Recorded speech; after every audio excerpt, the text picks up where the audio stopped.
Hey guys and gals and Marines. All right, these are the RCAs that I would run versus the down for sound. That's just me. This is what I'd run. These are the new concepts. Right there, I'll try to get you a look at it here. Let me see if it's got a packing slip. Tell you what these are. This is what I would run. Them down for sounds look like bullshit compared to these. But I shouldn't have got those. But I learned a lesson. These are called the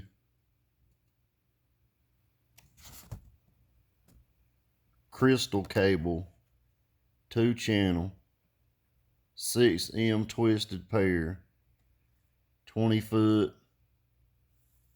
They were 21 bucks, and then you got that beautiful Ohio sales tax in there, which was nothing, but they expedited them, whatever the fuck that means. I guess they tried to speed it up, which I didn't ask for that.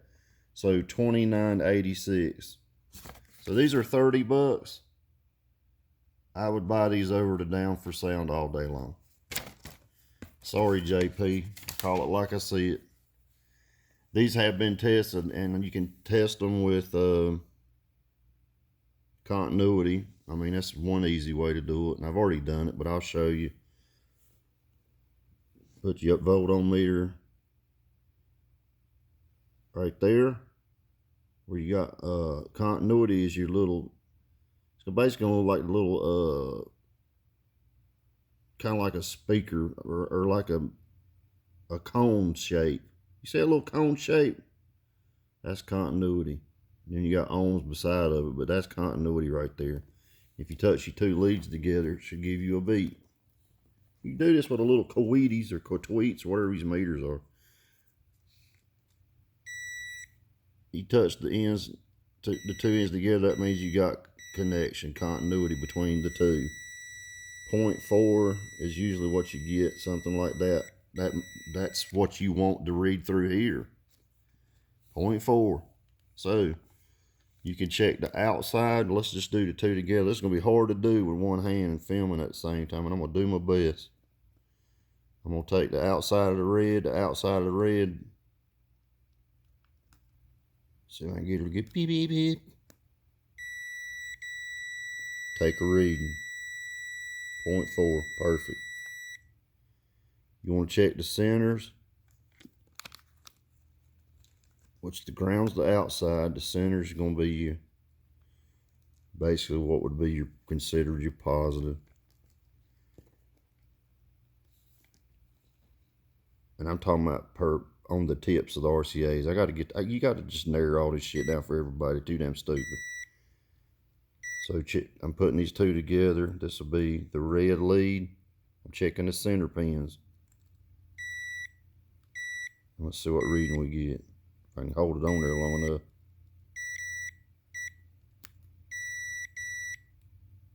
I've already checked them. I know they're good, but I want to show it. This is what you do. Come on. If I can get it on there. Let me readjust here. 0.4. See? That's good. Now, look at the size difference of this shit. This shit looks like a rope. You want to see a set of 4 gauge beside of it? That's 4 gauge beside these damn. That's 4 gauge beside of that. In D's nuts opinion, I would not run Down for Sound. I'd run this shit right here. That's what I'd run. The whole car, other than the front and the mids and highs, is all recoil. As far as let me reword that. Recoil is running the bass from the head unit to the bass knob. That's recoil. No problems with that. Recoil from the head unit to the mids and highs, front and rear is all recoil. I'm running new concepts, not even the expensive ones in the back, from the bass knob, from the cock box to all the bass amps, every bass amp, even the linkable, is all new concepts. No problems with none of them. That's a lot of wires, guys. And I'm running down for sound right now the second pair, which I run a main and a spare. One of them was bad right out of the box, no good. So that's from the bass knob to the input of the cock box is running a down for sound high dollar ass wire that ain't worth for shit. That's just my 2 cents. Here's what I would get. This is the one I would run. New concepts. If you're gonna buy new shit, this is great. Or recoil. But this has a lot of shielding on it. I mean, guys, I just showed you that compared. This is 4 gauge. This is not 8 gauge wire. This is 8 gauge or 4 gauge OFC. Look at the size of this shit. Now that's a RCA right there, for real. And it tests perfect. Right out of this old bag, and it comes packaged up. And this is how they package everything. Light, they're smart. They're not putting it in a box. They just do it. It's a protected box, but that's what I'd run. New concepts, man. This is what I would run. I'd run this in your whole damn car or recoil. That's just me. You guys, update on, I got a couple updates. The Scion is officially sponsored by J&S Alternator. Yep. They're sending the alternator back. They did not charge me 1 cent. When I said the other day, nobody's giving me anything, well, I have to take that back.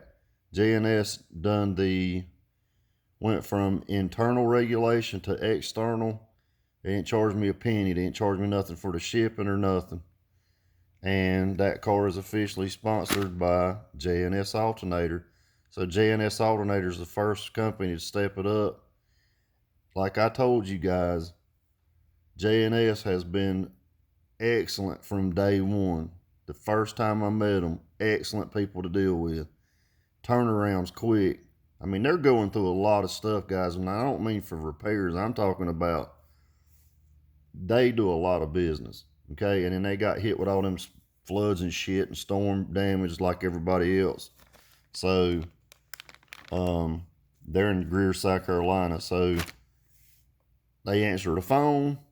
They answered the phone for Jerry. They answered the phone for me. We worked a little deal out today, and that car, that Scion, that's the first Scion XB that I'm aware of or know of or have ever heard of with 2 alternators on it. That deal will be done through J&S Alternator. That will be a kit that will be sold through J&S Alternator only. So when all these other companies want to come up later on and go, man, we'd like to get that, or can you help? I'm going to say no. Hell no. It's going through J&S Alternator. Where was you when I needed alternators? Where were you at? They don't want to help you, but J&S does. So J&S are good people. Every one of them's good people. So that's who I'm using. So that car, the first official sponsor of that car is J&S Alternator. I can't say enough good things about them. They've worked with me on everything. We've been doing this R&D stuff with this twin setup for almost a year. That's how long it takes to do this kind of stuff. So, we had an issue with a regulator that wasn't even a J&S regulator, and J&S is helping about the regulator. That's what kind of people you're dealing with here. So, if you want to know who I would use on alternators, I would trash all that other junk and go with J&S. That's who I would go with. Guys, I've done this junk a long, long time. The guy that taught me everything that I know, he's on this channel. He watches this stuff. Absolutely. And he's watched Sir Steve. He knows all of them. Every one of them. They know who he is. And he watches this stuff and he comments on it once in a while. I talked to him today. We texted today a little bit. Most time we talk on the phone. But he watches this shit, and that guy, I'm telling you, knows his shit. They're getting ready to do another sound quality build, and they'll win the shit. They're gonna win. They always win. But anyways, this is what I would run as these new concept for you basic bass head stuff. This is what I would run, man. And I would run J&S alternator. I have never ever had an issue with J&S alts. Never. None. Zero. I think I've ran them for 4 or 5 years. I think it's been 5 years now. I've run it for 5 years. I've never had a problem. Never. Not a single one. So, and I'm hard on stuff, guys. No shit. I push it to the limit. So, that's who I recommend using, and I want to say to J&S thank you for everything they've done, and they stepped it up, and nobody else wants to step up. So now when the other companies want to step up, I'm going to vet the hell out of those companies. You can bet your ass on it before I go, oh yeah, hell yeah. And this is a kid's card. This is a 16-year-old kid's card. And it's not mine. It's a 16-year-old kid's card. So they know it's going to be killer in the end. This coming out in the beginning is as weak as it's going to be. So just remember all this. And when we're finished with this car, when I say finished, it's probably as far as we can go with it. It's going to be dumb. I can assure you that. It's going to be stupid dumb. All right, guys, you take care. Have a good day. Wanted to tell you what I would use, and about Patrick, waiting on a phone call back from Sherry. I need to ask her a few things about some stuff before I do a public video. Okay? Which it's not going to be slander. It's going to be facts. There's a difference between slander and facts. I'm gonna give you facts. All right? You guys take care. Have a good day. We'll talk to you later. See you.